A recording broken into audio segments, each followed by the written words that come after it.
नमस्कार प्रिय विद्यार्थियों।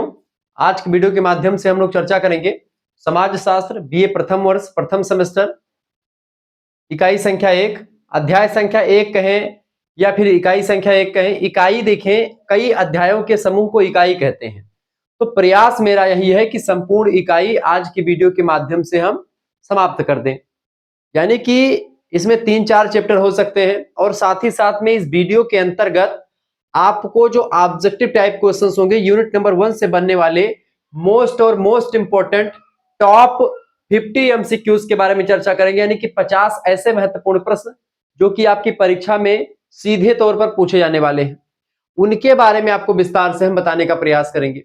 यानी कि यह वीडियो ना केवल लिखित की परीक्षाओं के लिए बल्कि ऑब्जेक्टिव वाले परीक्षाओं के लिए भी इंपॉर्टेंट होगा। आप किसी भी विश्वविद्यालय के किसी भी कॉलेज में पढ़ रहे हैं, नेशनल एजुकेशन पॉलिसी के अंतर्गत जो सिलेबस लागू हुआ है उसके अकॉर्डिंग सब कुछ यही पूछा जाएगा। ये बात आप ध्यान रखेंगे। किसी भी विश्वविद्यालय में आप हैं तो पहला चैप्टर आपको पहली यूनिट यही पढ़नी पड़ेगी। आज हम चर्चा करने वाले हैं दोस्तों सोशियोलॉजी यानी समाजशास्त्र के बारे में। BA first semester new batch start हो चुके हैं आपके। सिलेबस इससे पहले मैंने डिस्कस कर दिया है। सिलेबस डिस्कशन के दौरान मैंने संपूर्ण सिलेबस को बहुत ही बारीकी के साथ आपको समझाया है, क्या पढ़ना है, कौन कौन से चैप्टर पढ़ने हैं, कैसे पढ़ने हैं, सब कुछ आपको बताया है। और प्रयास मेरा यही रहेगा कि इन 8 वीडियो के माध्यम से आपका संपूर्ण सिलेबस कवर कर दिया जाए। हर एक यूनिट से बनने वाले इंपॉर्टेंट प्रश्नों को मैं एक एक यूनिट के माध्यम से चर्चा करने का प्रयास करूंगा, या हो सकता है और भी कई तरीकों के माध्यम से मैं आपको पढ़ाने का प्रयास करूंगा। देखिए, समाज शास्त्र की तो पहला आपका पहली यूनिट देखें जो कि सबसे धाकड़ है। यहां से लगभग में 10 से 15 नंबर के क्वेश्चन आपकी परीक्षा में 100 to 100% आने वाले हैं। ठीक है, तो यह वीडियो आपके लिए बहुत ही महत्वपूर्ण है। तो आपको पढ़ना, पेपर का क्या नाम है आपके, समाज शास्त्र की मूलभूत अवधारणाएं, यानी कि बेसिक कंसेप्ट्स ऑफ सोशियोलॉजी। समाज शास्त्र के जो मूलभूत आपके अवधारणाएं हैं, कॉन्सेप्ट है, उनको समझना है। तो सबसे पहले यूनिट नंबर 1 की अगर बात करें तो इसमें क्या पढ़ना है आपको।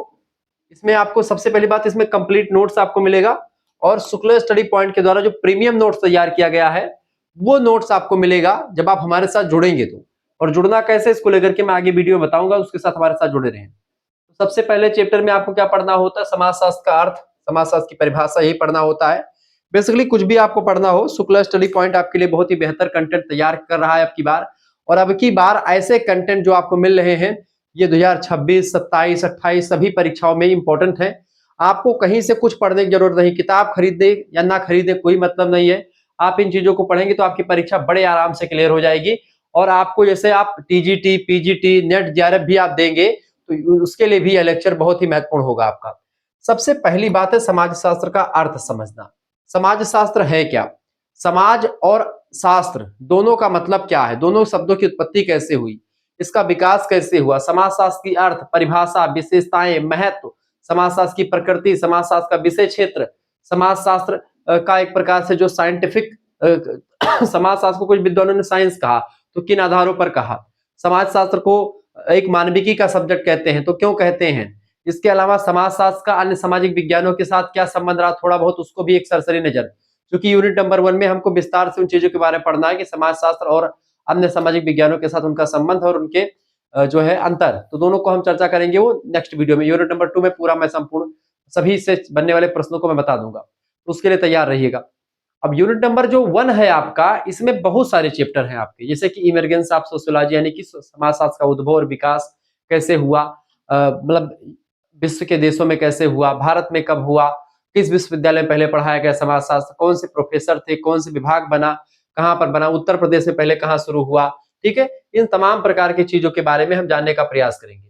समाज शास्त्र की अगर बात किया तो उसके बारे में जो है और भी तमाम जानकारी। ठीक है, समाज शास्त्र का जो है जो उद्भव हुआ या विकास हुआ, समाज शास्त्र की प्रकृति, इसका विषय क्षेत्र, सब कुछ आपको बताने का प्रयास एक ही वीडियो के माध्यम से।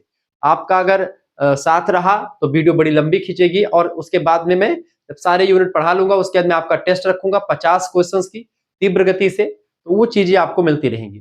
सबसे पहला पॉइंट आप लिखिएगा, हेडिंग डालिएगा सभी लोग। क्या हेडिंग डालेंगे बाबू, हेडिंग डालिएगा समाज शास्त्र का अर्थ, मीनिंग ऑफ सोशियोलॉजी। सोशियोलॉजी का क्या अर्थ है। सबसे पहले यही जो भी आप सब्जेक्ट सबसे पहले पढ़ने के लिए शुरू करें, आप चूंकि पहली बार एडमिशन ले रहे हैं समाज शास्त्र में, समाज शास्त्र से पहले आपने नहीं पढ़ा, हो सकता है आप साइंस बैकग्राउंड के बच्चे रहे हो, आपने फिजिक्स, केमिस्ट्री, बायोलॉजी सब्जेक्ट हो या मैथ सब्जेक्ट रहा हो, तो आपको समाजशास्त्र के बारे में जाहिर सी बात है नहीं पता होगा। समाज माने समाज, शास्त्र माने विज्ञान या जो है जिसमें समाज का अध्ययन किया जाए। अब प्रश्न यह उठता है कि आखिरकार ये समाज होता क्या है? समाज की अगर बात की है तो समाज सामाजिक संबंधों का एक जाल होता है और इन्हीं जालों की व्यवस्था, समाज के जो संबंधों के जाल होते हैं समाज, उन्हीं जाल की व्यवस्था का अध्ययन समाज शास्त्र के अंतर्गत किया जाता है। यानी ऐसा शास्त्र या ऐसा विज्ञान जो कि समाज के बीच जो सामाजिक संबंध बनते हैं, उन्हीं सामाजिक संबंधों का, उन्हीं सामाजिक संरचनाओं का, सामाजिक संस्थाओं का अध्ययन करता है, वह शास्त्र या विज्ञान कहीं ना कहीं पे समाजशास्त्र कहलाता है। और यहां पर प्रश्न ये उठता है कि आखिरकार इसको कहा किसने? समाज सामाजिक संबंधों का जाल है, परिभाषा आज से नहीं बहुत पहले से दी जा रही है और ये परिभाषा दी है एक सबसे बड़े समाजशास्त्री या सबसे अच्छे समाजशास्त्री हैं मैकाइबर और पेज ने, और इनकी यह परिभाषा सर्वमान्य है, सभी लोगों ने निर्विवाद रूप से इसको माना भी है। अब इसके अर्थ को समझते हैं। समाजशास्त्र आखिरकार हेडिंग डालेंगे इसका, समाजशास्त्र का तो समाजशास्त्र हम क्यों पढ़ते हैं, क्यों आवश्यक है हमारे जीवन के लिए, क्या जरूरत है इसको पढ़ने की, हम ना पढ़े तो क्या होगा, या पढ़ रहे हैं तो क्यों पढ़ रहे हैं, इससे क्या फायदा होगा हमारा, क्यों हम इतना माथापच्ची करें इसको पढ़ने में। इसलिए करें बेटा क्योंकि हेडिंग डालेंगे समाजशास्त्र क्यों आवश्यक है। क्योंकि मैं बहुत तह तक आपको पढ़ा रहा हूं, बहुत ही डीपली पढ़ा रहा हूं, ऐसा लेक्चर पूरे यूट्यूब पर आपको बीए के क्षेत्र में नहीं मिलने वाला है। इसीलिए भारत का नंबर 1 चैनल आपका रहा है शुक्ला स्टडी पॉइंट। पिछले 6-7 वर्षों से आपके लिए परीक्षा के according exam point of view से जिसने चैनल ने काम किया है वो है शुक्ला स्टडी पॉइंट आपका, जिसने हर एक सब्जेक्ट को बहुत ही बारीकी के साथ, बहुत ही सरल भाषा में, आसान तरीके से, एक ऐसे टिप्स और ट्रिक्स के माध्यम से, पीडीएफ नोट्स के माध्यम से जबरदस्त तैयारी करवाई है। वो आपको भी पता होगा। वैसे आप अभी पहली बार हमसे जुड़ रहे हैं, हमारे बारे में शायद ना पता हो, लेकिन आपके सीनियर जो बच्चे होंगे उनसे पूछिएगा तो आपको शुक्ला स्टडी पॉइंट ही सजेस्ट करेंगे। चलिए, तो सबसे पहली बात, समाज को समझने के लिए बहुत जरूरी है समाजशास्त्र।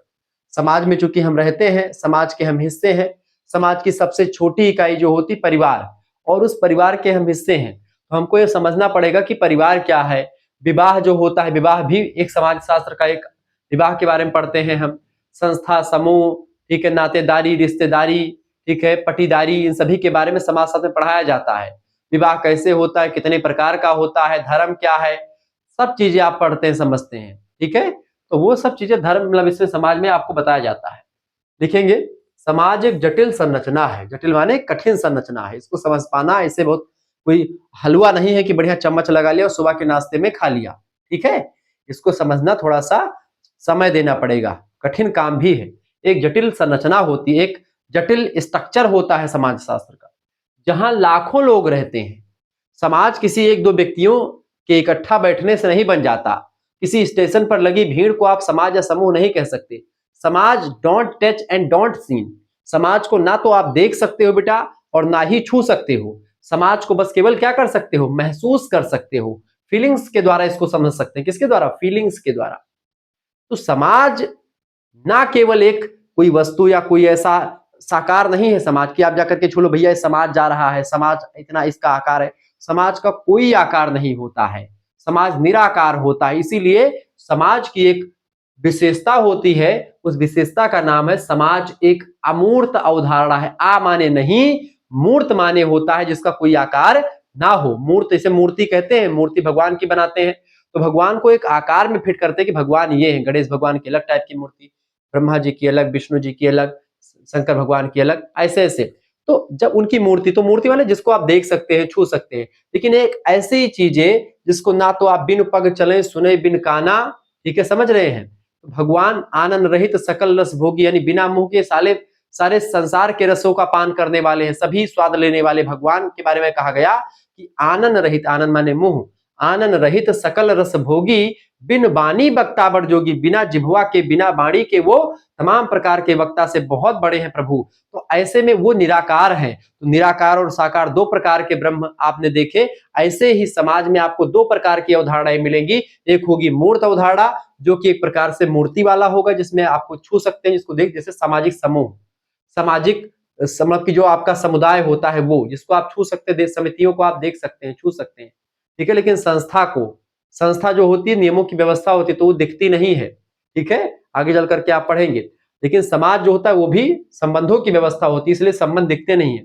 किसी का संबंध दिखता है कि प्यार किसी कलर का होता है, घृणा किसी कलर की होती है, ईर्ष्या, द्वेष, दंभ, छल, कपट, पाखंड, ये सब आपको दिखता है किस कलर का है, किस टाइप का है, कितने लंबा चौड़ा है, आपको दिखता है? ये दिखता नहीं, बस केवल इसको महसूस करती है भाई फलाना पाखंड कर रहा है, या फलाना जो है ईर्ष्या कर रहा है किसी से, या फलाने व्यक्ति इससे एक प्रकार से इसका द्वेष है, इससे घृणा कर रहा है, इससे प्रेम कर रहा है।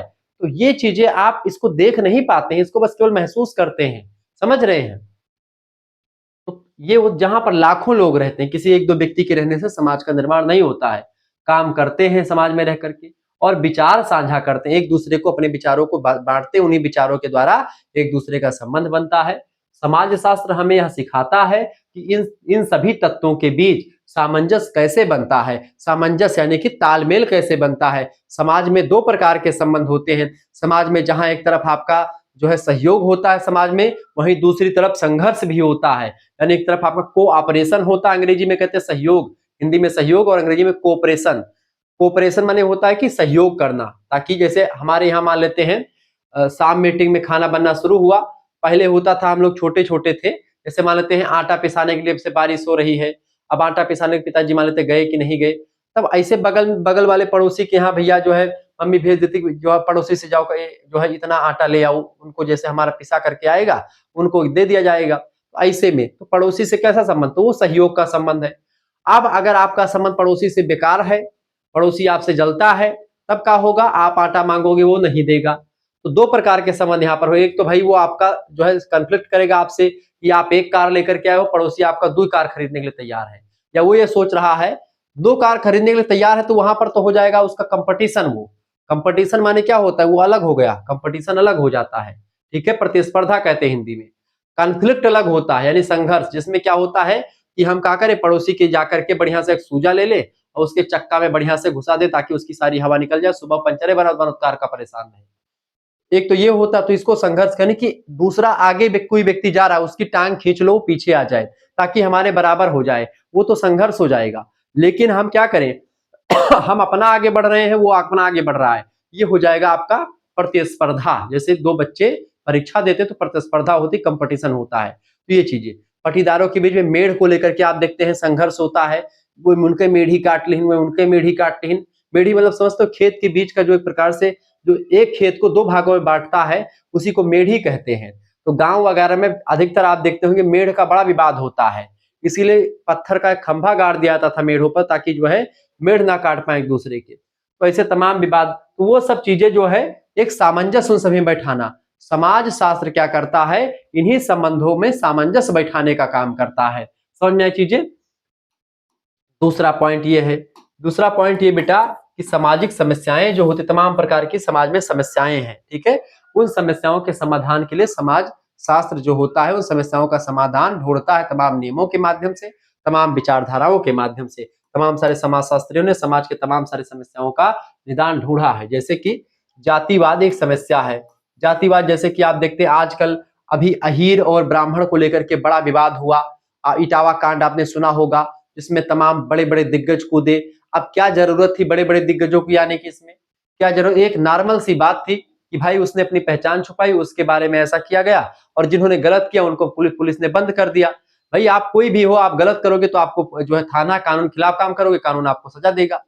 अब जो भी है वो कानून देखेगा, पुलिस थाना देखेगा, किसने गलती की, किसने आधार छुपाया, किसने क्या किया, वो थाना के मामला है, क्योंकि वो पुलिस आती तो पुलिस उसको पकड़ती। अब उसको उन्होंने ब्राह्मणों ने उसको जो है जो भी किया होगा तो उसके खिलाफ ब्राह्मणों को बंद किया गया, पुलिस थाने में जो भी उनके सजा होगी वो सजा दी जाएगी। ऐसे ही जो यादवों ने किया होगा तो उन्होंने जो गलत किया, उन्होंने कट्टा जो आए जो है पथराव किया पुलिस पर, तो उनको पकड़ करके बंद किया गया होगा। यानी कहीं ना कहीं पे कानून जो होगा अपने हिसाब से काम करेगा। तो इसमें क्या होता है, लेकिन जातिवाद जो होता है आजकल तो सोशल मीडिया की वजह से जातिवाद एक निगेटिव पॉइंट ऑफ व्यू से आ गया सामने। नहीं तो पहले के समय में जातिवाद का इतना रौद्र रूप आपको नहीं देखने को मिलता था, लेकिन आज जातिवाद एकदम से अपने चरम सीमा पर है, जो राष्ट्रीय एकता को खतरा उत्पन्न कर रहा है। जातिवाद, संप्रदायवाद, भाषावाद, क्षेत्रवाद। अभी भाषावाद का मुद्दा समाजशास्त्र का ही मुद्दा है। भाषावाद जैसे मराठी भाषा में 2-3 लेडीज को मारा गया कि मराठी नहीं बोलोगी तो यहाँ पर कैसे रह रहे हो। अरे मराठी नहीं बोलेगी क्या जरूरत, मराठी कहीं दुनिया से आई है क्या? मराठी भारत की भाषा नहीं है, भारतीय आर्य भाषाओं में शामिल नहीं है। मराठी हो, गुजराती हो, कन्नड़ हो, तमिल, भाई कन्नड़ वाला व्यक्ति कन्नड़ बोलेगा, अब चाहे उत्तर प्रदेश में आकर के बोले, और चाहे तमिलनाडु में जाकर के बोले, और चाहे जम्मू कश्मीर में जाकर के बोले, चाहे पश्चिम बंगाल में जाकर के बोले, उसके लिए कोई व्यक्ति का संविधान या अधिकार नहीं देता कि आप उसको डांटे, उसको मारें कि आप ऐसे नहीं बोलोगे, ऐसे बोलोगे। हिंदी जो है वो सबसे ज्यादा बोली जाने वाली बोली है, और अगर हिंदी के लिए कोई ऐसा करता कि तुम हिंदी बोल रहे हो, मराठी नहीं बोल रहे हो, तो भैया तो दिक्कत हो जाएगी। बड़ा बाबा आज हिंदी भाषी जिस दिन आ गया अपने मैदान में, उस दिन मराठी हो, गुजराती हो, उड़िया हो, कोई भी भाषा के हो, सबसे अधिक भाषा कौन बोलता है? हिंदी ही बोली जाती है ना। उत्तर प्रदेश, बिहार, अधिकतर आधा झारखंड, राजस्थान का अधिकतर इलाका, ठीक है, पूरा अपना दिल्ली पूरा इलाका, और इसके अलावा आप देखते हैं और थोड़ा सा हरियाणा में कुछ पहुंच जाए तब भी आप देखते हैं हिंदी पहुंचती है वहां तक भी। इधर आपका उत्तराखंड, ठीक है, उधर जम्मू कश्मीर तक आप देखते हैं, मतलब तमाम चीजें हिंदी बहुत ज्यादा बोली जाती है। तब हिंदी जम्मू कश्मीर बोली नहीं जाती, लेकिन हाँ लिपि जो है आप देखेंगे वही। तो कहीं ना कहीं पे हिंदी भाषा बहुत बड़े साम्राज्य की एक राजभाषा है। अनुच्छेद 343 से लेकर के 351 तक भारतीय राजभाषाओं के बारे में बताया गया है। हिंदी भारत की राष्ट्रभाषा हो जाती है, लेकिन इन्हीं भाषावादियों ने इसको रोक रखा है कि हिंदी राष्ट्रभाषा ना बने। लेकिन हिंदी इतना पावरफुल भाषा आज पूरे भारत में कोई नहीं है, चाहे जो भी भाषा हो। तो हिंदी को आज इस तरीके से एक प्रकार से आप देख रहे हैं दूसरे राज्यों में किया जा रहा है। तो आप सोचो मानसिकता क्या है? मानसिकता है कि भाषा के आधार पर राज्यों का गठन हुआ, भाषाई आधार पर राज्यों का गठन हुआ, इस वजह से तमाम चीजें आपको देखने को मिलेगी। अगर मैं चर्चा करूं तो बड़ा लंबा हो जाएगा। बहरहाल, तो जातिवाद, तो भाषावाद ये हो गया। तीसरा मुद्दा है गरीबी का। गरीबी क्या है, निर्धनता क्या है, निर्धनता से कैसे उबरा जाए, निर्धनता की समस्या का समाधान क्या है, ये सब समाजशास्त्र हमको बताता है। चौथी बात बेरोजगारी। बेरोजगारी कैसी है, बेरोजगारी क्या है? दहेज प्रथा हो गई, बेरोजगारी हो गई, ऐसे विधवाओं की संख्या जो बढ़ी उसके लिए विधवा पुनर्विवाह की व्यवस्था करी गई, सती प्रथा पर रोक लगाई गई। तो सब आप देखते हैं समाजशास्त्र का ही मुद्दा रहा है, ठीक है। तो ये समस्याएं क्यों होती हैं और उनका समाधान कैसे किया जा सकता है, यह समाजशास्त्र के अध्ययन से हमको पता चलता है कि कौन सी समस्या मतलब कौन सी चीजें समस्या हैं और उन समस्या का समाधान क्या है। समाजशास्त्र हमको इसी समस्याओं के समाधान ढूंढने में मदद करता है, इसलिए समाजशास्त्र पढ़ना हमको जरूरी होता है। तो अभी तक आपने केवल यह समझा कि समाजशास्त्र हमको पढ़ना जरूरी आखिरकार क्यों है। जरूरी इसीलिए है बेटा, ठीक है। अब इसके बाद में हम तीसरा पॉइंट क्या है, वैज्ञानिक सोच के लिए भी समाजशास्त्र पढ़ना जरूरी, क्योंकि यह व्यक्तिगत दृष्टिकोण की बजाय तथ्य और प्रमाणों पर आधारित होता है। यानी ये व्यक्तिगत, यानी किसी एक व्यक्ति के सोचने और समझने, उसके पॉइंट ऑफ व्यू पर डिपेंड नहीं करता किसी एक व्यक्ति का सोच समझ। ये एक प्रकार से तथ्य यानी कि सत्य पर, फैक्ट, और प्रमाण यानी कि प्रैक्टिकल प्रमाण, एकदम से आपका जो है एविडेंस के आधार पर, यानी फैक्ट एंड एविडेंस पर काम करता है, तथ्य और फैक्ट पर काम करता है, ताकि एकदम सही से चीजें मिले। इसके उपखंड में एक कुछ चीजें मैंने और आपको बता दी। देखिए अब समाजशास्त्र का अर्थ क्या है, समाजशास्त्र का शाब्दिक अर्थ और व्याख्या समझे। देखिए इसकी शब्द उत्पत्ति का विवरण समझे, समाजशास्त्र शब्द की उत्पत्ति हुई कैसे। देखिए सबसे पहली बात है, सोशियस नाम का एक शब्द है जो कि लैटिन भाषा में प्रयोग किया जाता था प्राचीन काल में। इसका मतलब होता है बेटा साथी, या फिर इसका मतलब क्या होता है, इसका मतलब साथी होता है, या साथी में, या फिर क्या होता है, इसका मतलब होता है समाज। बेसिकली इसका मतलब समाज से ही होता है, सोसाइटी से। और दूसरा शब्द है लोगोस। लोगोस शब्द जो है किस भाषा का है, ये ग्रीक भाषा का शब्द है। किस भाषा का बाबू, ग्रीक भाषा का। यानी कि लोगोस शब्द ग्रीक भाषा का है। लोगोस माने होता है ज्ञान या फिर अध्ययन, ठीक है, या शास्त्र या विज्ञान, कुछ भी आप कह सकते हैं। तो सोशियस माने समाज और लोगोस माने अध्ययन, यानी समाज का ज्ञान, समाज का अध्ययन करने वाला विज्ञान क्या कहलाता है, समाज शास्त्र कहलाता है। सोशियस एंड लोगोस दो शब्दों से मिलकर के सोशियोलॉजी नाम का शब्द बना, जिसको सबसे पहले दिया 1838 ईस्वी में। उनका नाम है अगस्त काम्ट नाम के एक विद्वान है। आपको मैं फिर से समझा दूं, मैं समझा रहा था। 1838 की अगर बात की जाए, 1838 ईस्वी का समय है, एक विद्वान है, उनका नाम है अगस्त काम्टे। क्या नाम है बेटा, अगस्त काम्टे, या अभी कभी कभी अगस्त कॉम्टे लिखा रहता है या काम्टे लिखा रहता है, बात एक ही है, ठीक है। अगस्त काम्टे की अगर बात की, इन्होंने 1838 में सोशियोलॉजी शब्द का सुझाव दिया समाजशास्त्र के लिए। क्या दिया, सोशियोलॉजी नाम का शब्द का प्रयोग किया। या सोशियोलॉजी जो है यही दो शब्दों से, एक तो ये सोशियो जो बना सोशियस से बना है, लॉजी जो है लोगोस से बना है। सोशियोलॉजी लैटिन का है, ये लैटिन भाषा का शब्द है बेटा, ठीक है, सोशियस, और ये ग्रीक भाषा का शब्द है लोगोस, ठीक है। अब इस तरीके दोनों के मिलने से क्या बना, इसका मतलब होता है समाज, इसका मतलब होता है अध्ययन, यानी समाज का अध्ययन करने वाला शास्त्र या विज्ञान समाज शास्त्र कहलाता है। समाज क्या है, सामाजिक संबंधों का जाल है, और सामाजिक संबंधों के इसी जाल का अध्ययन समाजशास्त्र के अंतर्गत किया जाता है। एक सिंपल सी परिभाषा। तो अगस्त काम्टे को इसीलिए, जो कि सबसे पहले जो व्यक्ति किस उसी सब्जेक्ट का नामकरण करता है उसको उस शास्त्र का या उस विज्ञान का जनक कहते हैं। समाज शास्त्र का जनक कौन है भैया? Father of sociology August Comte, यानी कि समाज शास्त्र के क्या हैं ये, लिख लीजिएगा, समाज शास्त्र के जनक फादर ऑफ सोशियोलॉजी कौन? अगस्त काम्टे हैं। अच्छा, आपसे एक प्रश्न यहाँ पर यह भी पूछा था कि समाज शास्त्र यानी सोशियोलॉजी नाम से पहले समाज शास्त्र को किस नाम से जानते थे? सोशियोलॉजी से पहले ही अगस्त काम्टे ने ही इसको क्या कहा था? सोशियो फिजिक्स कहा था। सोशियो फिजिक्स माने सामाजिक भौतिकी के नाम से संबोधित किया था। ठीक है, सामाजिक भौतिकी कहा था। किसने कहा था? अगस्त काम्टे ने ही इसको सोशियो फिजिक्स कहा था, सामाजिक भौतिकी कहा था, सबसे पहले जब अध्ययन किया। फिर इनको 1838 में लगा, 1838 29 में 39 में, कि भाई ये जो है क्या है, ये केवल समाज शास्त्र मतलब सामाजिक भौतिकी ही नहीं, ये इसको सोशियोलॉजी कहना ज्यादा परफेक्ट है। इसको सोशियोलॉजी शब्द से संबोधित किया गया अगस्त काम्टे के द्वारा, इसीलिए इनको कहा जाता है समाज शास्त्र का जनक। इन्होंने समाज का वैज्ञानिक अध्ययन प्रस्तुत किया। तो समाज शास्त्र को विज्ञान मानते, क्या मानते? समाज शास्त्र को एक विज्ञान मानते हैं। और विज्ञान क्या था? सुसंगठित, सुव्यवस्थित और क्रमबद्ध ज्ञान को विज्ञान कहते हैं। तो ये कहते हैं समाज शास्त्र में वैज्ञानिक शब्दावलियों का प्रयोग होता है, समाज शास्त्र इसलिए विज्ञान है, यानी कि अगस्त काम्टे समाज शास्त्र को विज्ञान मानते हैं। ठीक है, ये मानविकी का सब्जेक्ट कम और विज्ञान ज्यादा मानते हैं। अगस्त काम्टे जो हैं, इन्होंने ही आप देखते विज्ञानों का संस्करणीकरण किया। कहा कि सबसे पहले गणित का विकास, फिर भौतिकी का विकास, फिर रसायन का विकास, फिर बायोलॉजी का विकास, इस तरीके से विकास होता गया और सबसे आधुनिक जो विज्ञान बना वो समाज शास्त्र के रूप में उभरा। तो समाज शास्त्र रूपी विज्ञान ये बाद में आया। ठीक है, इन्होंने विज्ञानों का संस्करण का सिद्धांत किसने दिया? अगस्त काम्टे ने दिया। ये चीजें आपसे पूछेगा।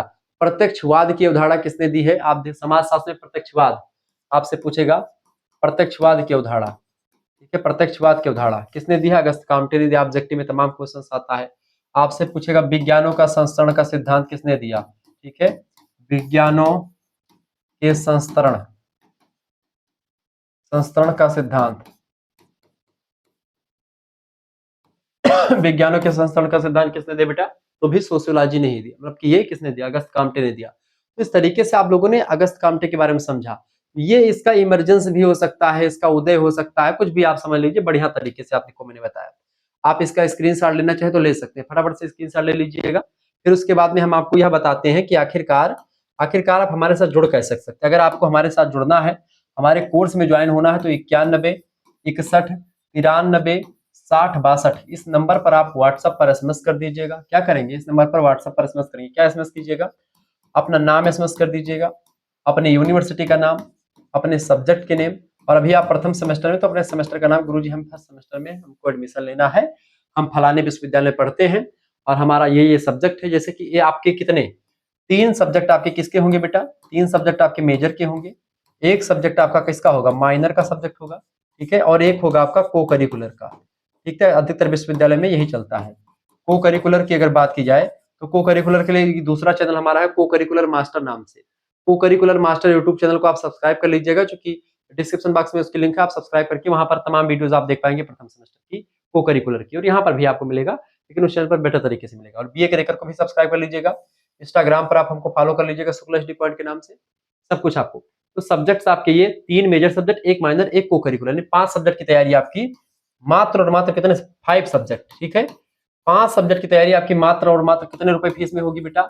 100 रुपए फीस में। कितने रुपए में? 100 रुपए में। हाँ बिल्कुल, आप सही सुन रहे हैं, 100 रुपए फीस मात्र लगेगी सभी सब्जेक्ट की तैयारी के लिए। जो भी आपके सब्जेक्ट हो उनकी तैयारी होगी आपकी मात्र 100 रुपए फीस में। आपके पास से किसके, जैसे आप एसएमएस करें गुरुजी हमको कोर्स लेना है, आपके लिए पूरी व्यवस्था के साथ आपको मिलेगा। अभी पहले से कुछ नोट्स अवेलेबल है, वो नोट्स मिलेंगे, और जो नोट्स अभी नए तैयार हो रहे हैं वो नोट्स तैयार होंगे आपके, सब कुछ मिलेंगे। प्रैक्टिस सेट मिलेंगे आपके, 200 क्वेश्चंस की प्रैक्टिस सेट ऑलरेडी तैयार कर ली गई। ऑब्जेक्टिव प्रश्नों की जो मॉडल पेपर पिछले वर्ष पूछे गए हैं वो तैयार हो चुके हैं। 2 प्रैक्टिस सेट अभी वो अवेलेबल हो चुकी है। बाकी आपके कम से कम 3-4 मॉडल पेपर और तैयार किए जाए ऑब्जेक्टिव वालों के लिए। लिखित वालों के लिए तमाम मॉडल पेपर ऑलरेडी अवेलेबल हो चुके हैं, वो सब आपको मिलते रहेंगे पीडीएफ फॉर्म में, अभी से मिल जाएंगे। आपको सीरीज पुस्तक खरीदने की कोई जरूरत नहीं पड़ेगी। टीजीटी पीजीटी कुछ भी आप सोशियोलॉजी से करना चाहिए, सब कुछ आप ऐसे sociology, Hindi, geography, polity, history, Sanskrit, जो भी सब्जेक्ट आपका होगा, अंग्रेजी, सभी का लेक्चर आपको मिलता रहेगा। आपकी बार सारे सब्जेक्ट की तैयारी करवाने का पूरा प्रयास है। तो आपके पास स्कैनर भेजा जाएगा, उसी पर आपको 100 रुपए फीस जमा करनी होगी।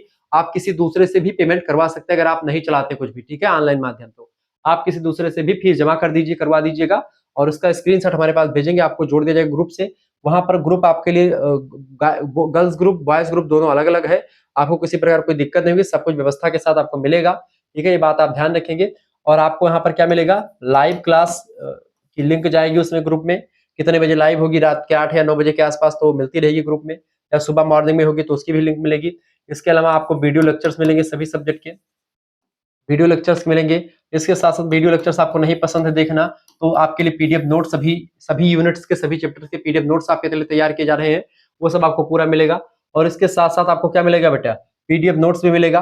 पीडीएफ नोट्स के साथ साथ आपको क्या मिलेगा, इसके साथ साथ आपको सभी सब्जेक्ट पीडीएफ नोट्स आपकी एमसीक्यूज और लिखित दोनों टाइप के आपके होंगे।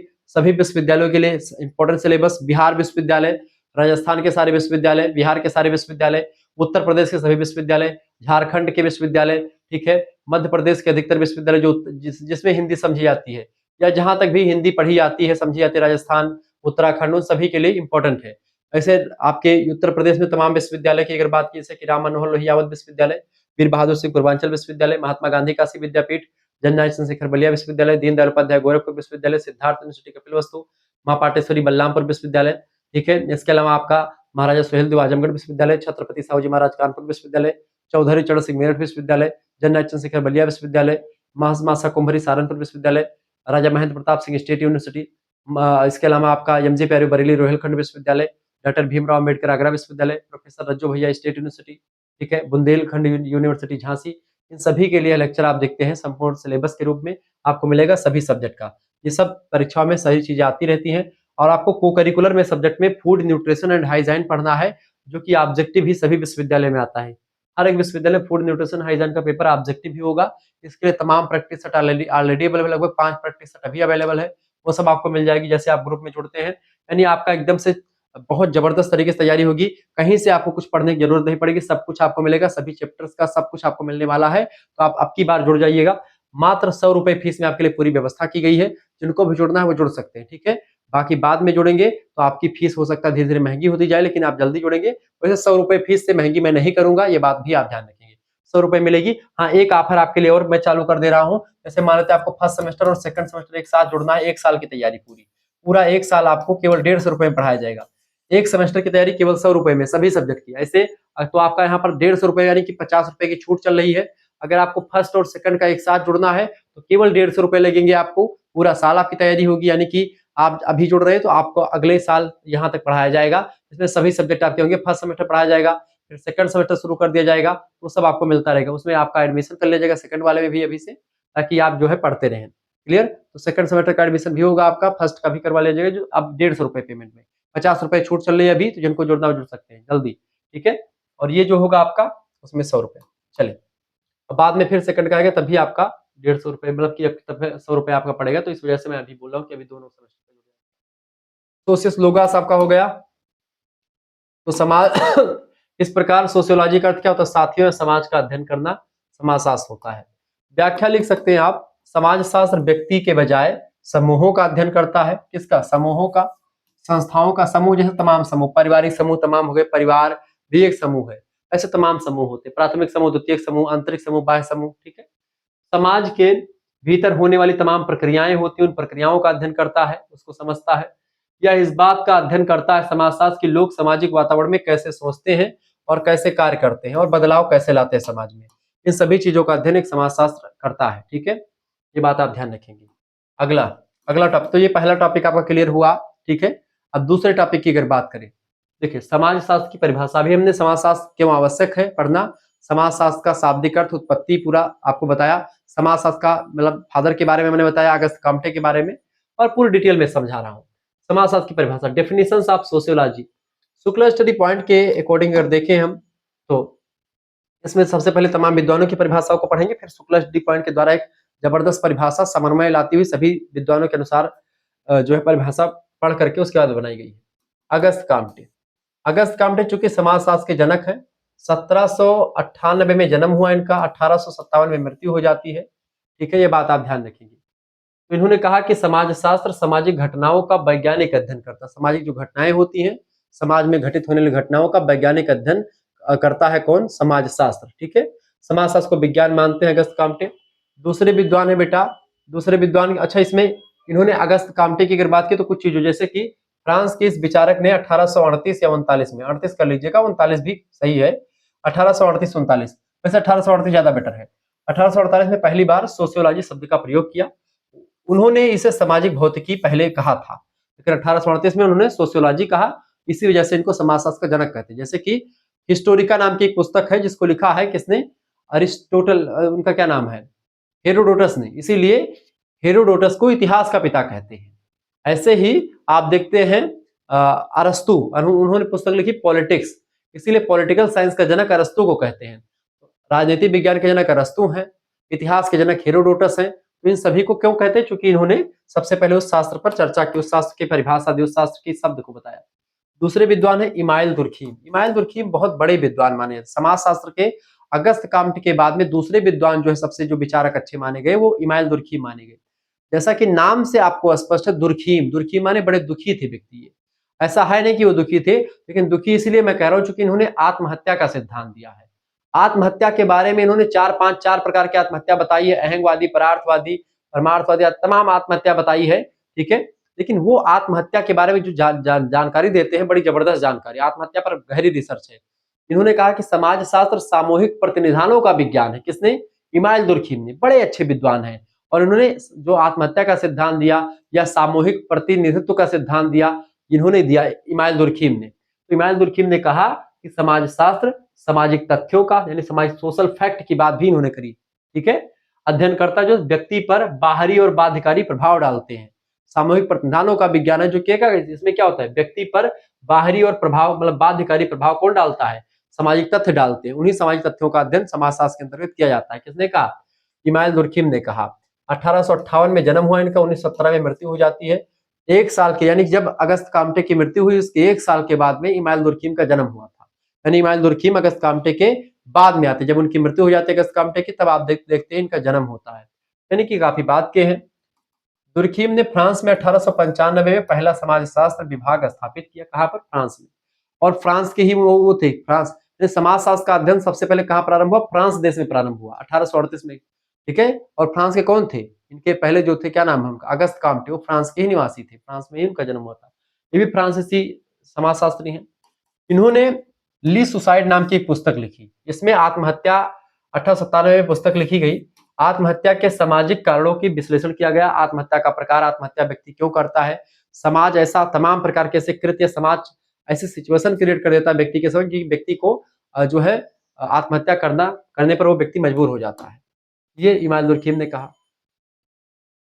अगले विद्वान है जीएस घुरिये। जीएस घुरिये भारतीय समाजशास्त्री हैं, भारतीय समाजशास्त्र के जनक भी कह सकते हैं आप इनको।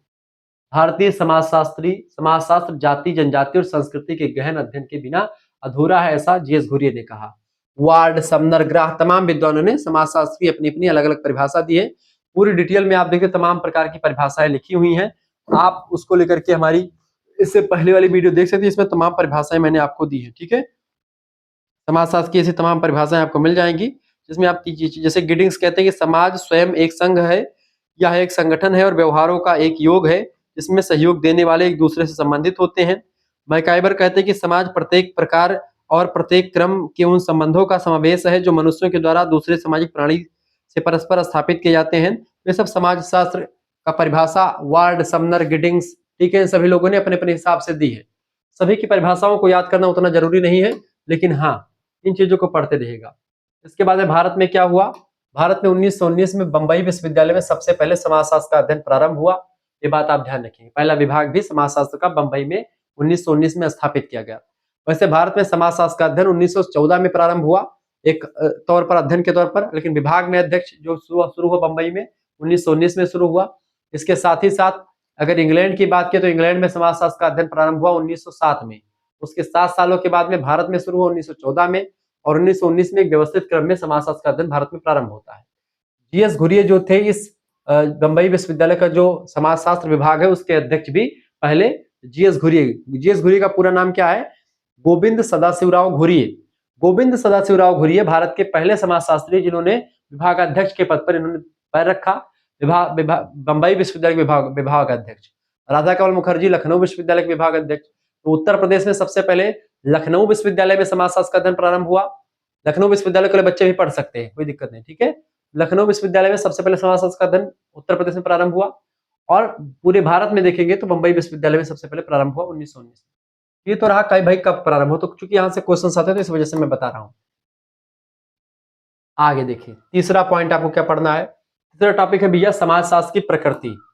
समाजशास्त्र की प्रकृति की अगर बात करें बेटा, हेडिंग डालेंगे समाजशास्त्र की प्रकृति, नेचर ऑफ सोशियोलॉजी। देखिए, प्रकृति का मतलब होता है कि वह शास्त्र विज्ञान है कि वह शास्त्र एक कला है। इस बात को जो प्रकृति होती है वो बताती है कि कोई भी सब्जेक्ट, कोई भी विषय, उसमें वैज्ञानिकता कितनी है और उसमें मानवीयता कितनी है। वो एक मानविकी का सब्जेक्ट है, नहीं ह्यूमैनिटीज का सब्जेक्ट है, या फिर वो एक साइंटिफिक सब्जेक्ट है।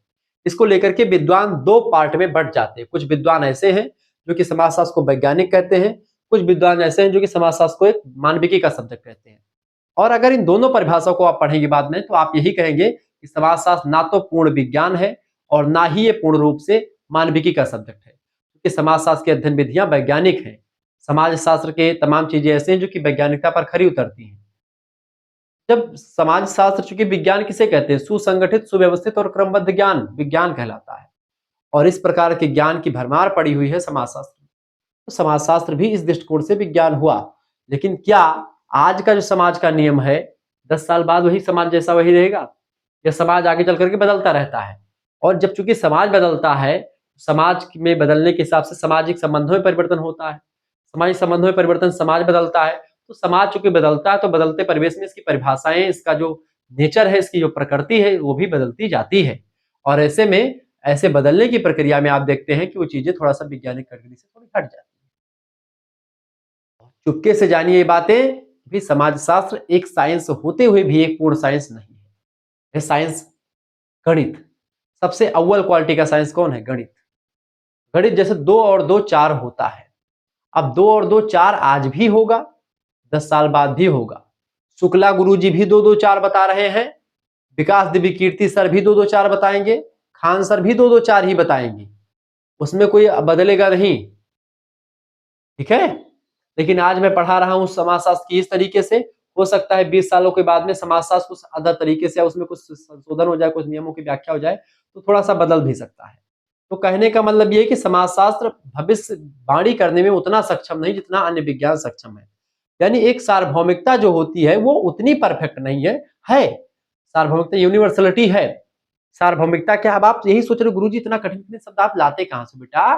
ये तो समाजशास्त्र के टर्म है। सार्वभौमिकता मानी यूनिवर्सल। आपने, आपको याद हो तो आपने पढ़ा होगा पास्ट इंडेफिनिट टेंस या प्रेजेंट इंडेफिनिट, कोई टेंस होता है जिसमें आपको कुछ बदलता नहीं है। यानी ऐसी चीजें जो कि हमेशा, जैसे सूर्य, sun rises in the east, यानी सूर्य पूरब में उदय होता है, पूरब से उदय होता है। ये चीज पता है, आज भी उदय होगा, कल भी होगा, वहीं से परसों भी होगा। ठीक है? केवल उनके लिए सूर्य भगवान पश्चिम से उगते हैं। उनके लिए तुलसीदास जी कहते हैं कि जाको मति भ्रम भयो खगेसा, ताको पश्चिमोयो दिनेसा। यानी उसके लिए केवल पश्चिम में सूर्य भगवान का उदय होता है जिसकी मति भ्रम होती, जिसकी बुद्धि मारी जाती है। समझ रहे हैं?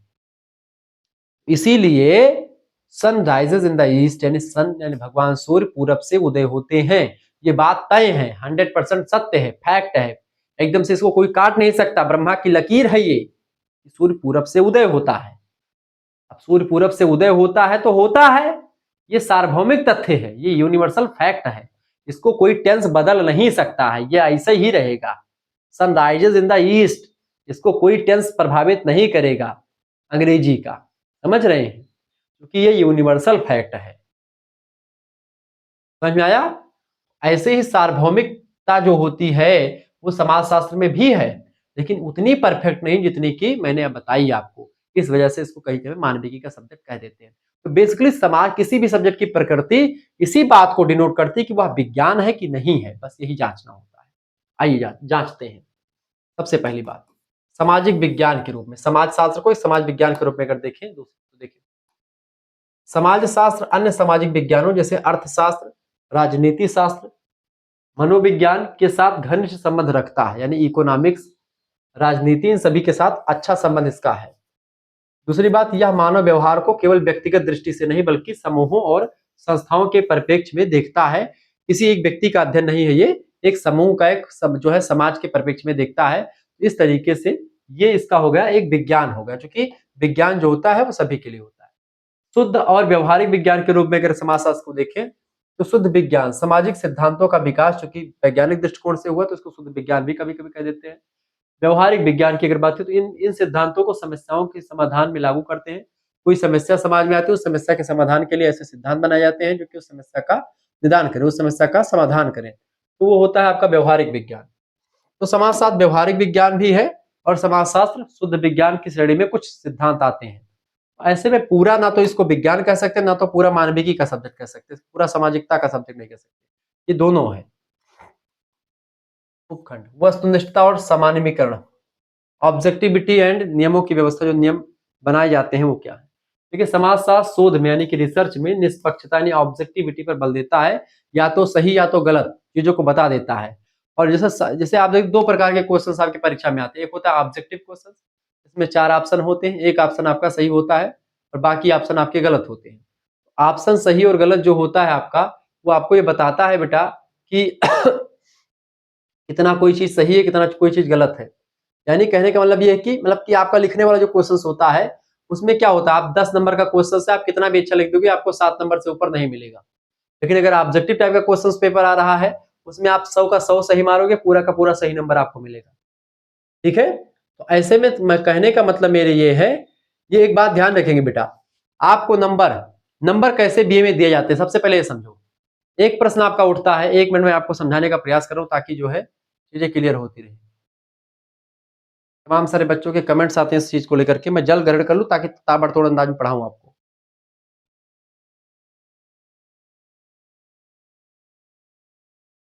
क्या आपको ऐसा लगता है कि समाजशास्त्र इससे पहले आपने ऐसा पढ़ा था? क्या आपको ऐसा लगता है कि समाजशास्त्र सरल सब्जेक्ट है? क्या आपको ऐसा लगता है कि समाजशास्त्र आज के बाद में आपकी उंगलियों पर होगा? बिल्कुल लगना चाहिए। देखें, मैं कह रहा था कोई भी अगर बीए में आपको अच्छा नंबर लाना है तो आपके लिए 2-3 ट्रिक मैं आपको बता रहा हूं। पहली ट्रिक ये है बेटा कि अगर आपकी परीक्षा ऑब्जेक्टिव हो रही तो इतना जबरदस्त तैयारी कर लो, क्योंकि ऑब्जेक्टिव टाइप की परीक्षाओं में ही नंबर बढ़ने के चांसेस बहुत ज्यादा होते हैं। जैसे कि ऑब्जेक्टिव टाइप के क्वेश्चंस अगर आपके 100 क्वेश्चंस आ रहे हैं परीक्षा में और आपने 100 के 100 क्वेश्चंस कर दिए तो आपको पूरे के पूरे नंबर मिलने के चांस है, यानी एक भी नंबर आपका कटेगा नहीं। लेकिन ऐसे में जब आप किसी परीक्षा ऑब्जेक्टिव हो तो आप खूब मेहनत करिए, खूब पढ़िए, शुक्ला एडी पॉइंट के आप कोर्स ज्वाइन कर लीजिए ताकि प्रैक्टिस सेट आपको मिल जाए, 10-12 प्रैक्टिस सेट, ताकि उसको अगर तैयार कर ले तो एक भी क्वेश्चन आपका बाहर से ना आए और वही सब क्वेश्चन फंस जाए। और परीक्षा के अंतिम समय में जो मैराथन क्लास में लगाता हूं उसमें सब कुछ आपको मिल जाता है, उसमें कहीं से कोई भटकने की जरूरत नहीं पड़ती, पहली बात। दूसरी बात ये, अगर आपकी परीक्षा लिखित हो रही है, वैसे अधिकतर विश्वविद्यालय ये पैटर्न चालू करते हैं, किसी में सम सेमेस्टर में आपका ऑब्जेक्टिव करवा देते हैं, विषम सेमेस्टर में जो है आपका लिखित करवा लेते हैं। विषम माने कि फर्स्ट, थर्ड और फिफ्थ में अधिकतर विश्वविद्यालय लिखित करवाते हैं, और सम सेमेस्टर माने कि सेकंड, फोर्थ और सिक्स सेमेस्टर, ये सम सेमेस्टर, इसमें परीक्षा ऑब्जेक्टिव होती है। तो चाहे ऑब्जेक्टिव हो चाहे लिखित हो, लेकिन ऑब्जेक्टिव में नंबर बहुत ज्यादा मिलेगा। सब्जेक्टिव में यानी लिखने वाले में आप कितना भी मेहनत कर लोगे, 10 नंबर का पेपर क्वेश्चन अगर आपका आएगा तो उसमें से केवल 7 नंबर ही अधिकतम मिलेंगे आपको, कितना भी अच्छा आप लिख लें। तो लिखने वाले उत्तर ना तो पूरा सही होते ना पूरा गलत होते, तो उसमें नंबर आपको मिल जाएगा, पास हो जाओगे। ऑब्जेक्टिव प्रश्नों में क्या होता है, आप फेल भी हो जाओगे। ऑब्जेक्टिव प्रश्नों में आपकी बैक लगेगी, क्योंकि उसमें आपका टीचर कुछ नहीं करेगा, आपने गलत टिक लगाया है ओएमआर में, आपको फेल कर दिया जाएगा। तो ऐसे में ऑब्जेक्टिव में फेल होने के चांसेस ज्यादा हैं, लेकिन ऑब्जेक्टिव में नंबर मिलने के चांसेस बहुत ज्यादा हैं। अगर आपको नंबर लाने हैं तो शुक्ला एडी पॉइंट का आप ग्रुप ज्वाइन कर लीजिएगा। आपको अगर ज्वाइन करना है तो आप एसएमएस कर सकते हैं, कोर्स में ज्वाइन होना 100 रुपए की फीस है। 9161936062 इस नंबर पर आप व्हाट्सएप पर एसएमएस कीजिएगा, अपना नाम, अपने यूनिवर्सिटी का नाम, अपने सब्जेक्ट के नेम, इस नाम को लेकर के भेज दीजिएगा। ये नंबर लिखा हुआ है, इसी पर आपको एसएमएस करना है। मात्र 100 रुपए फीस में आपको सब कुछ मिलेगा। तीनों चारों से 3 सब्जेक्ट आपके मेजर के, एक सब्जेक्ट माइनर का और को करिकुलर, इन सभी की पूरी तैयारी मात्र 100 रुपए फीस में आपके लिए करवाई जाएगी। ये बात आप ध्यान रखिए। स्कैनर आपके पास भेजेंगे, उसी पर आपको मात्र 100 रुपए फीस जमा कर देनी होगी। उसके बाद में आपको व्हाट्सएप ग्रुप से जोड़ा जाएगा, वहां पर live class, video lecture, PDF note सब कुछ आपको मिलेगा। सभी यूनिवर्सिटीज के लिए सभी सब्जेक्ट और सब कुछ आपको मिलेगा। जिन्होंने नंबर नहीं नोट किया, नोट कर लीजिए, 9161936062 ये मेरा व्हाट्सएप नंबर है। इसी पर आपको व्हाट्सएप पर एसएमएस करना, अपना नाम, अपनी यूनिवर्सिटी का नाम, अपने सब्जेक्ट नेम, और नंबर बढ़ा लीजिए अपने, बहुत ज्यादा नंबर आपके आने वाले हैं। ऑब्जेक्टिव परीक्षा हो चाहे लिखित परीक्षा, लिखित का भी पूरा तैयारी और ऑब्जेक्टिव की पूरी तैयारी सब कुछ आपको मिलेगी। ठीक है, चलिए, तो इस तरीके से आपने समझा इसको। तो समाजशास्त्र क्या होता है, तो यही चीज मैंने आपको बताया, ऑब्जेक्टिवता यानी निष्पक्षता होती है इसमें, या तो सही या तो गलत। तो और लिखित में क्या होता है, आपका नंबर सही नहीं मिलता। ऐसे में समाजशास्त्र भी क्या करता है, इसमें निष्पक्षता होती है, ऑब्जेक्टिविटी होती है, यानी कि इसमें जो सही है वो सही है बताया जाता है, निष्पक्षता होती है। दूसरी बात, यह सामान्य सिद्धांत बनाता है जो विभिन्न समाजों पर लागू भी होता है। ठीक है, तो सामान्यीकरण यानी इसका सिद्धांत, सामान्यीकरण का मतलब होता है कि सिद्धांत बनाना, सिद्धांत बनना समाजशास्त्र में। तमाम सारे सिद्धांत जो होते हैं समस्याओं के समाधान के लिए बनते हैं। इस तरीके से आप लोगों ने समाजशास्त्र का क्या समझ लिया, समाजशास्त्र की प्रकृति को समझ लिया। अब थोड़ा सा हम आपको और बताने का प्रयास करें, समाजशास्त्र की प्रकृति को और थोड़ा सा विस्तार से मैं आपको समझा दूं, उसके बाद में फिर हम नेक्स्ट चैप्टर यानी 2 वीडियोस के माध्यम से आपको इसको समझाने का प्रयास, कुछ ऑब्जेक्टिव भी आपके लिए लगवा देंगे अभी, और फिर कुछ ऑब्जेक्टिव दूसरे, मैंने 2 वीडियोस के माध्यम से पूरा यूनिट नंबर 1 समाप्त करेंगे, चैप्टर 1 चैप्टर 2। वैसे तो एक ये आपका एक अलग चैप्टर है, लेकिन इसकी प्रकृति के साथ-साथ इसको भी समझ लेना बहुत ज़रूरी है। इसीलिए मैं आपको सबसे पहले जैसे समाजशास्त्र का अर्थ समझा हमने, परिभाषा समझी, समाजशास्त्र की प्रकृति को बता दिया, क्योंकि अपने आप में बड़े टॉपिक हैं। तो समाजशास्त्र की प्रकृति में जो मैंने वैज्ञानिकता के तथ्य बताए थे, वो आपको यहाँ पर समाजशास्त्र एक विज्ञान के रूप में परिभाषित कीजिए, ऐसा आपसे क्वेश्चन भी पूछा जाता है। तो इस वजह से मैंने समाजशास्त्र की प्रकृति के साथ, और एक चैप्टर आपका शामिल है कि समाजशास्त्र मतलब कि sociology as a humanities subject, sociology as a scientific subject, दोनों को लेकर के क्वेश्चंस आते रहते हैं। सिद्ध कीजिए कि समाजशास्त्र मतलब वैज्ञानिक है या फिर ये सामाजिक विषय है। तो दोनों के बारे में चर्चा करेंगे, तो पॉइंट समझें। हेडिंग डालेंगे समाजशास्त्र एक विज्ञान के रूप में, सोशियोलॉजी एज अ साइंस। देखिए, वैज्ञानिक पद्धति का प्रयोग, सबसे पहली बात क्या होती है इसमें, वैज्ञानिक पद्धति का प्रयोग होता है। समाजशास्त्र में अनुसंधान के लिए कई वैज्ञानिक विधियां अपनाई है, क्योंकि समाजशास्त्र में जो रिसर्च होता है, सोशियोलॉजी में सामाजिक सर्वेक्षण जो होता है, शोध होता है, रिसर्च जो सर्वे होता है, उन सभी में हम वैज्ञानिक विधियों का प्रयोग करते हैं। जैसे कि वैज्ञानिक विधियों में अवलोकन विधि यानी कि ऑब्जर्वेशन, समाज में लोगों के व्यवहार को प्रत्यक्ष रूप से देख करके फिर सामाजिक समस्याओं का निदान ढूंढा जाता है। कोई सामाजिक समस्या आई, कोई भी सामाजिक समस्या आई, अब उस सामाजिक समस्या को समझने के लिए कुछ ऐसे रिसर्च स्कॉलर होते हैं जो कि समाज में जाते हैं, समाज में ऑब्जर्वेशन करते हैं, ऑब्जर्वेशन माने अवलोकन करते हैं, अवलोकन माने देखना, समाज में जाकर के बातचीत करते हैं लोगों से, सर्वे करते हैं, सर्वेक्षण करते हैं, अवलोकन करते, देखते हैं बेसिकली पूरी घटना क्या है, पूरी समस्या क्या है, समस्या को तह तक समझते हैं। तो एक विधि अवलोकन विधि होती है, इसमें ये विधि है। दूसरी विधि होती है सर्वेक्षण सर्वे विधि। सर्वेक्षण विधि की अगर बात करें बेटा, तो प्रश्नावली या साक्षात्कार के माध्यम से डेटा का एकत्रीकरण करते हैं, यानी डाटा माने जानकारी को इकट्ठा करते हैं, किसके माध्यम से, प्रश्नावली यानी कि क्वेश्चन, और साक्षात्कार माने इंटरव्यू। इंटरव्यू और साक्षात्कार, जो प्रश्नावली यानी क्वेश्चन जो होता है, यानी कि क्वेश्चन में एक प्रश्नों की सूची लिख लेता है एक जो मतलब कि व्यक्ति होता है पूछने वाला, उसके दिमाग में जितने प्रश्न होते हैं, मतलब कि जो शोधकर्ता होता है उसके दिमाग में जितने भी प्रश्न होते हैं उन प्रश्नों को लिख लेता है और समाज में जाता है सर्वे करने के लिए। और जब वहां पर जाता तो पूछता भाई इसमें आपका क्या है, वो आप पॉडकास्ट तमाम लोगों को देखा होगा, कुछ चिट्ठा लेकर के कपिल शर्मा बैठते कभी कभी, या फिर कोई जो शुभांकर मिश्रा जी बैठते हैं, तो वो लोग ऐसे तमाम चिट्ठा लिए रहते हैं उसमें हाथ में, और पूछते रहते कि भाई आपको ये हुआ है, आपको ये हुआ, ऐसे पूछते नहीं है। ठीक है, तो वो चीजें जो पूछते हैं वो, तो वो चीजें क्या होती है, एक क्वेश्चन है, एक प्रश्नावली होती है, प्रश्नावली में चीजें प्रश्न लिखी होती है उस टॉपिक से और उस टॉपिक के बारे में पूछते हैं, प्रश्नावली वो होती है। या प्रश्नावली लिख करके दे दिया जाता है तमाम एक, और उसका उत्तर भी चला आता है, तो प्रश्नावली। ऐसे साक्षात्कार जो होता है एक ऐसी विधि है, इंटरव्यू यानी आमने सामने बैठ करके किसी घटना के परिप्रेक्ष्य में किसी से जानकारी लेना, ठीक है, साक्षात्कार वो होता है। तो ये एक वैज्ञानिक विधियां हैं, सर्वेक्षण विधि, अवलोकन विधि। अवलोकन माने जाकर के खुद देखना, सर्वेक्षण माने किसी से पूछना, ठीक है, और चाहे तो सामने बैठ करके उससे पूछ ले उस घटना के बारे में, या फिर उससे क्वेश्चंस दे करके उससे लिखवा ले, ठीक है। तीसरी बात होती है सांख्यिकी विश्लेषण, यानी कि स्टैटिस्टिकल एनालिसिस, डेटा का वैज्ञानिक विश्लेषण करना, ये भी सामाजिक अध्ययन में शामिल है। जैसे कि सामाजिक माध्यांतर मतलब कि सेंट्रल टेंडेंसी की माप जो होती है, केंद्रीय प्रवृत्ति की, ये सब भी इसमें थोड़ा बहुत शामिल हो जाती है, ठीक है। तो सामाजिक सर्वेक्षण भी आपके लिए बहुत जरूरी है। ये कहीं ना कहीं पे इन सभी चीजों से समाजशास्त्र एक विज्ञान रूप में शामिल हो जाता है, ये बात आती है। और इसकी विशेषताएं क्या है, विशेषताएं, features of sociology as a science, क्या विशेषताएं, क्यों इसको हम वैज्ञानिक सब्जेक्ट कह सकते हैं, इसलिए कह सकते हैं क्योंकि तटस्थता है इसमें, ऑब्जेक्टिविटी है, निष्पक्ष अध्ययन करता है, किसी भी मुद्दे पर निष्पक्षता के साथ अध्ययन करता है, किसी प्रकार कोई झुकाव नहीं होता किसी पक्ष की तरफ। यानी समाजशास्त्र एक निष्पक्ष साइंस है, एक ऑब्जेक्टिव विषय है जो कि किसी भी घटना का एक निष्पक्षता के साथ अध्ययन करता है, ठीक है।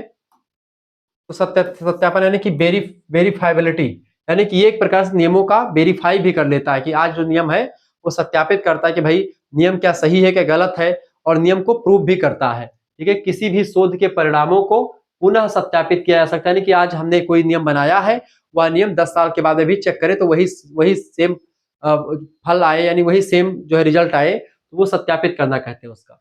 तीसरा है आपका सामान्यीकरण, यानी कि जिसको बोलते हैं जनरलाइजेशन, यानी कि सिद्धांत सभी समाजों पर लागू किए जा सकते हैं, यानी कोई भी सिद्धांत समाज के जो होते हैं अधिकतर समाजों पर लागू होते हैं। इसका मतलब है कि केवल एक समाज के लिए नहीं बल्कि अधिकतर समाजों के लिए जरूरी होता है। ठीक है, ये बात है, यानी अधिकतर समाजों में आप देखते हैं कि समाजशास्त्र जो है वो काम कर सकता है, एक समाज के लिए सिद्धांत नहीं बल्कि एक सिद्धांत ही कई मतलब समाजों में लागू किए जा सकते हैं, तो इसलिए वैज्ञानिक है। ठीक है, अगला देखिए, अब सबसे पहले प्रश्न क्या उठता है, क्या समाजशास्त्र पूर्णतः विज्ञान है, प्रश्न उठता है। तो आप कह सकते हैं हाँ, इसलिए है क्योंकि यह वैज्ञानिक विधियों का प्रयोग करता है, इसलिए एक सामाजिक विज्ञान है, ये पूर्णतः विज्ञान है। लेकिन एक पक्ष यह भी कहता है कि नहीं है। क्यों नहीं है? क्योंकि मानव समाज परिवर्तनशील है और प्राकृतिक विज्ञानों जैसे शुद्धता यहाँ संभव नहीं। प्राकृतिक विज्ञान जैसे गणित, फिजिक्स, केमिस्ट्री, बायोलॉजी, ये सब प्राकृतिक विज्ञान है, तो प्राकृतिक विज्ञान जैसे शुद्धता आपको यहाँ पर नहीं मिलेगी, क्योंकि समाज परिवर्तनशील है और समाज में परिवर्तनशील संबंधों का अध्ययन समाजशास्त्र करता है। ऐसे वजह से परिवर्तन संबंधों में हो रहे हैं तो समाज की जो है परिभाषा में परिवर्तन भी हो सकता है, सब कुछ में परिवर्तन आपको देखने को मिलेगा, यानी इसमें एक प्रकार से पूर्णता शुद्धता नहीं है, इस वजह से ये वैज्ञानिक नहीं है। तो दोनों चीजें मैंने आपको बता दी, एक तो वैज्ञानिक है, क्यों है? क्योंकि वैज्ञानिक विधियों का प्रयोग होता है, उसके ऊपर मैंने आपको तमाम तथ्य बताए, और क्यों नहीं है उसके पीछे ये रीजन है।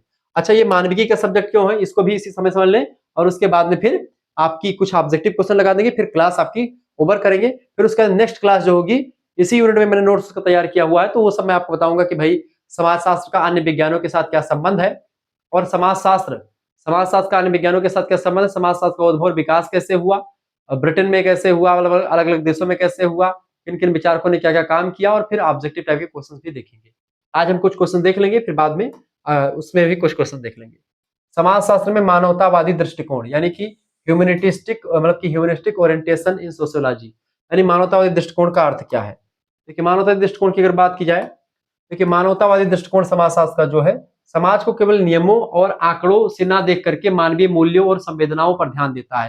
यानी समाजशास्त्र को अगर हम केवल नियमों और आंकड़ों के हिसाब से देखेंगे तब तो वैज्ञानिक हो जाएगा, लेकिन अगर समाजशास्त्र केवल नियमों और आंकड़ों पर फोकस नहीं करता, वो सामाजिक मूल्य यानी कि जो मानवीय मूल्य होते हैं, ह्यूमन वैल्यूज होती है, जो एक प्रकार से ह्यूमन इमोशंस होते हैं, मनुष्य की संवेदनाएं होती हैं, उन संवेदनाओं को भी अपने साथ जोड़ता है, उन संवेदनाओं पर भी ध्यान देता है। इसकी विशेषताओं की अगर बात करें बेटा, इसकी विशेषताओं की अगर बात की तो विशेषताएं ध्यान दीजिएगा। व्यक्ति की गरिमा पर बल देता है, सबसे पहली बात ये है। दूसरी बात, सामाजिक न्याय को प्राथमिकता देता है, और तीसरी बात है मानवीय संवेदनाओं का सम्मान करता है समाजशास्त्र। इस वजह से चूंकि मानवीय संवेदनाओं का सम्मान, सामाजिक न्याय को प्राथमिकता और व्यक्ति की गरिमा पर बल देना, ये एक वैज्ञानिक सब्जेक्ट की लक्षण नहीं बल्कि एक मानविकी सब्जेक्ट के लक्षण है। तो मानविकी सब्जेक्ट के भी लक्षण समाजशास्त्र में विद्यमान है, और इसका भी जो है वैज्ञानिक शब्द के भी लक्षण विद्यमान है। इस तरीके से समाजशास्त्र न तो केवल वैज्ञानिक है और ना ही केवल जो है पूर्णतया सामाजिक विज्ञान है, यानी कि यह केवल क्या है, ये ह्यूमैनिटीज का सब्जेक्ट यानी मानवता का सब्जेक्ट भी नहीं है, और ना ही ये वैज्ञानिक सब्जेक्ट है। समाजशास्त्र एक अपूर्ण विज्ञान या अर्धपूर्ण विज्ञान, मतलब अर्ध विज्ञान कह सकते हैं, ठीक है, यानी आधा विज्ञान है और आधा मानविकी का सब्जेक्ट है। इस तरीके से आपने समझा इसका मानवतावादी दृष्टिकोण और इसका एक प्रकार से कौन सा। देखिए, यूनिट नंबर 1 में आपके कई चैप्टर्स हैं, जैसे मैंने आपको आज पढ़ा दिया मीनिंग और नेचर पढ़ा दिया, ठीक है, और इसके अलावा आपका मैंने पढ़ा दिया ह्यूमनिस्टिक ओरिएंटेशन इन सोशियोलॉजी और history and emergence of sociology in India. ये मैंने आपको इंडिया में अभी पढ़ाया नहीं, तो ये आपका कौन सा चैप्टर होगा आपका, अब चैप्टर आपका कौन सा बचा है, sociology and common science. Sociology and common science अगले चैप्टर में हम पढ़ेंगे, ठीक है, और sociology as a science, humanistic orientation in sociology इसको मैंने पढ़ लिया है, मीनिंग पढ़ लिया है, नेचर पढ़ लिया है। स्कोप यानी विषय क्षेत्र भी हम आपको कल बताएंगे, समाजशास्त्र का विषय क्षेत्र कल की वीडियो में, और कल की वीडियो में आपको जो है इसका उद्भव और विकास कैसे हुआ अलग अलग देशों में, उसको भी आपको बताने का प्रयास रहेगा। और इस तरीके से हम और कॉमन साइंस के बीच में यानी कि समाजशास्त्र का अन्य जो है कॉमन साइंस से कैसे सब्जेक्ट सब जो है संबंध रहा है उसके बारे में आपको बताने का प्रयास करेंगे। फिर उसके बाद में आगे बढ़ेंगे हम, ठीक है, तो परेशान नहीं होना। और आइए अब हम थोड़ा सा ऑब्जेक्टिव प्रश्नों की तरफ चलते हैं, ऑब्जेक्टिव प्रश्नों को थोड़ा सा लगा लेते हैं, ठीक है, ये बात आप ध्यान रखिए। चलिए,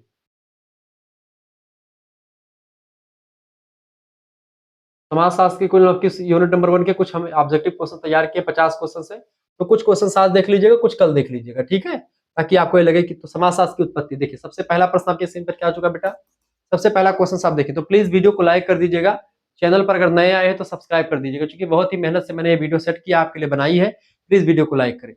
देखिए, समाजशास्त्र शब्द की उत्पत्ति किस भाषा से हुई बताइए। तो समाजशास्त्र की उत्पत्ति बेटा हिंदी और संस्कृत से हुई, बिल्कुल नहीं हुई है। दूसरा प्रश्न आपका क्या आ चुका है, दूसरा ऑप्शन क्या है भाई, दूसरा ऑप्शन आपका आ चुका है लैटिन और ग्रीक, बिल्कुल। लैटिन से कौन सा, सोशियस शब्द, ध्यान रखिएगा। सोशियस शब्द किससे बना है, लैटिन का। सोशियस माने क्या होता है, समाज, ठीक है। ग्रीक शब्द कौन सा है आपका, ग्रीक भाषा का शब्द कौन सा बेटा, लोगोस, ठीक है। लोगोस, इससे क्या मतलब होता है, इसका मतलब होता है शास्त्र या विज्ञान।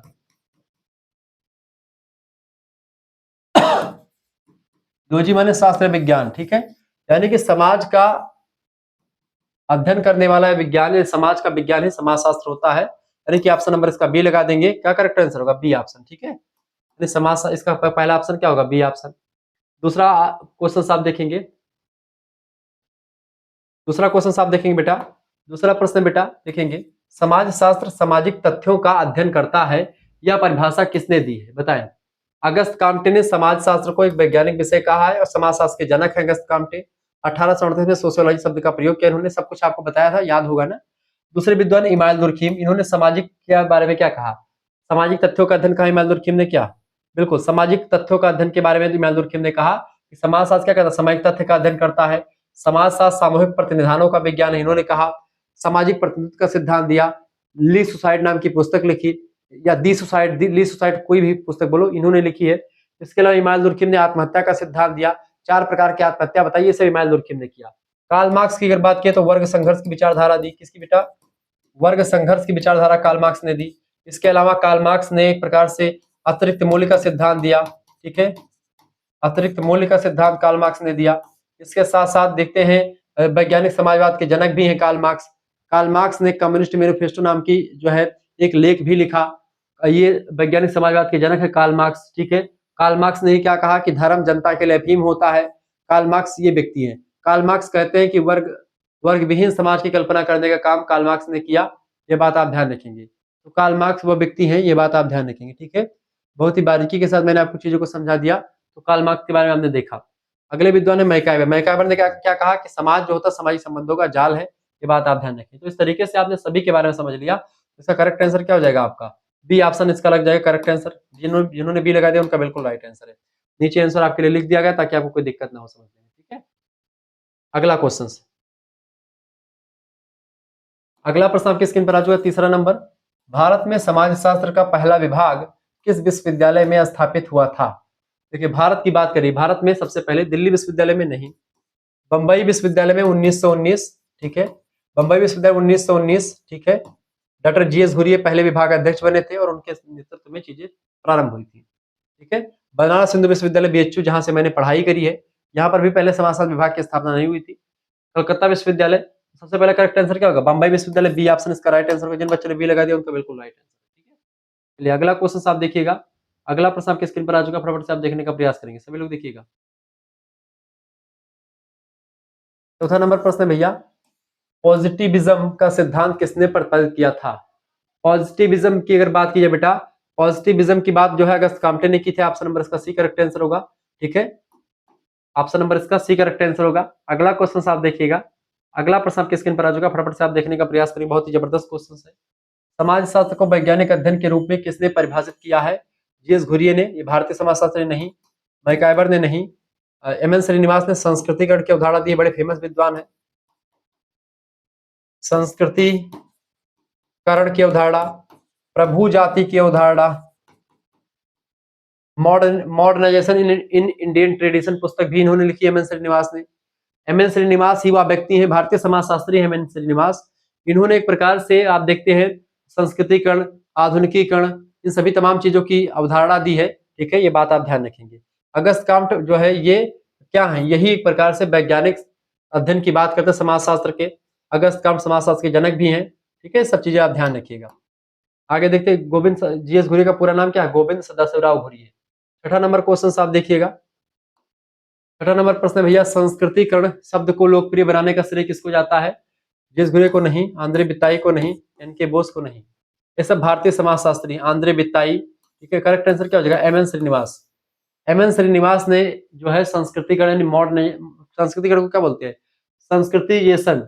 संस्कृतिकरण की अवधारणा का मतलब जानते क्या होता है, जब कोई उच्च जाति को देख करके कोई निम्न जाति उच्च जाति बनने की क्रिया जो होती है, निम्न जाति जब उच्च जाति के जैसा पहनावा ओढ़ावा, रीति रिवाज, खान पान सब कुछ उच्च जाति के जैसा करता है निम्न जाति का लोग, तो वो एक प्रकार से ऐसी प्रक्रिया को संस्कृतिकरण कहा जाता है।